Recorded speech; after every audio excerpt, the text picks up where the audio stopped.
Hello, Bricky Wrestling fans. Hope you're doing well this Sunday. I wanted to start off with the best news of wrestling we've had this week, which is, for the first time ever, we've got a girls wrestling team. You can see 15 of our 17, hopefully 18 girls on the team right there. Their first meet is 2 weeks away. It's going to be at Rochester on November 19th, so look forward to that. And we're hoping that things can keep clicking the way they have been. And that is a pun based on Here's Click not being in that photo. And I'm sure she really wanted to be, as she's let us all know. We're setting up some dual meets, so hopefully we can get some home meets this year. And there are some ways that you can support our girls team. One way is coming up right now. We've got a team t-shirt that we're hoping we can get some donations for. We've already raised $850, if you can believe it, and we're hoping we can put some of those sponsors' names on the back. So if you want your name on the first ever girls wrestling team, you can donate $50 or more and help support this team that already has a state-ranked wrestler, Joanna Cantu. Awesome job. Joining two of our boys, Seth Aubin and Aiden Costello, and our team also ranked. Here's some of those Goonie guys in the first week of practice that we just started. We are gearing up for our first meet on December 1st for the high school boys. It's a little ways out, but we're making sure that we're ready for it. If you'd like to support the boys team, we've got a similar t-shirt, but we're structuring our donations a little bit differently. We're hoping we can get some sponsors for the weight classes, as I mentioned last week, but we've got a little bit better visual here for you. For any of our donations, we're hoping you go to brickywrestling.com to donate, and you can get your name or your company on there to support these boys and many more.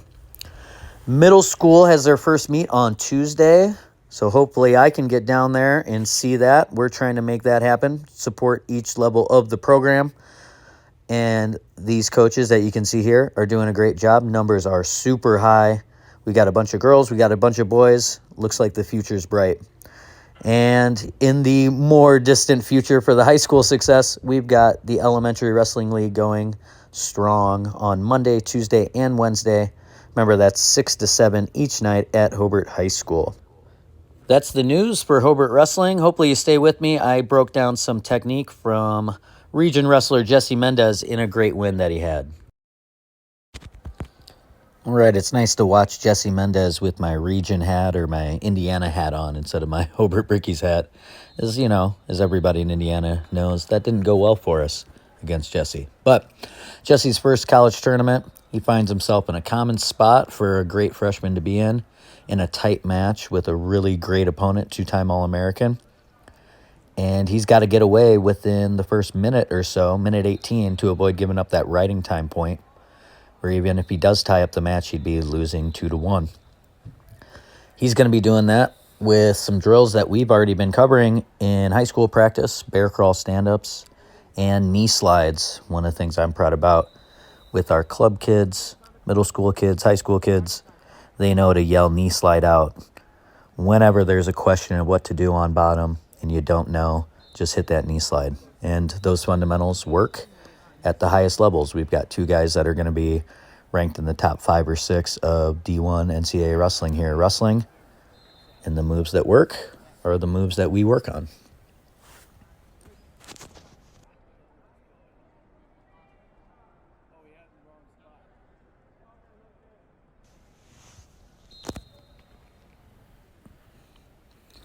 So as you can see, the bear crawl stand-up is almost working, but it's doing exactly what it's supposed to do, which is taking away the top guy's offense as you can get hand control. Bird is just an animal on top, though, and he doesn't need much to keep you down. But we're also going to see here a knee slide stand up from Mendez as he falls down right now. He immediately knee slides and almost gets away. Camera was giving us some trouble.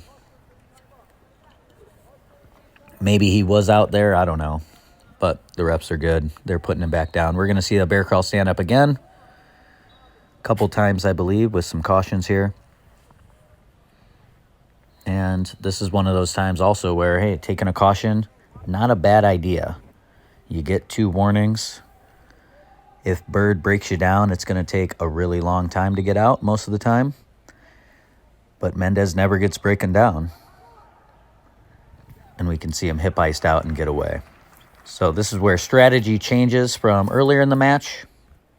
Mendez is trying to open up Bird. Bird is trying to stay in a bear crawl, a defensive position most of the time, or looking for reattacks when Mendez might approach with too high of a stance. But Jesse goes back to underhooks, and that's going to work more and more as the match is wearing on both wrestlers. Bird is about to underhook Mendez here, which changes the dynamic of the match. Because when you have an underhook, you're trying to elevate your opponent. You can snap down with an underhook, but that's only because they're reacting to your elevation of their chest. So Bird gets tempted into this game of underhooks. We did that drill on Saturday. And as they get closer to the left side of the screen here, you're going to see Bird go over-under. Try to elevate Mendez's chest. Here it is. And that allows Mendez to center step, as we did. That was the last thing we did on Saturday. And this sets up the game winner here, where we get a little slam dunking of the head. Would have been great to see this in the middle of the mat. Or just maybe about an inch away from the edge, because, man, that is tight. And as everybody in Indiana knows, that's a pretty common way for Jesse Mendez to end a match there. So, really impressive performance by both guys, but more so towards the Indiana guy we have a little bit more bias towards. I think he did a great job of neutralizing all of Bird's offense on top and on his feet. And I think with the underhook strategy, he outsmarted Bird and was able to get the takedown at the end because he changed the game.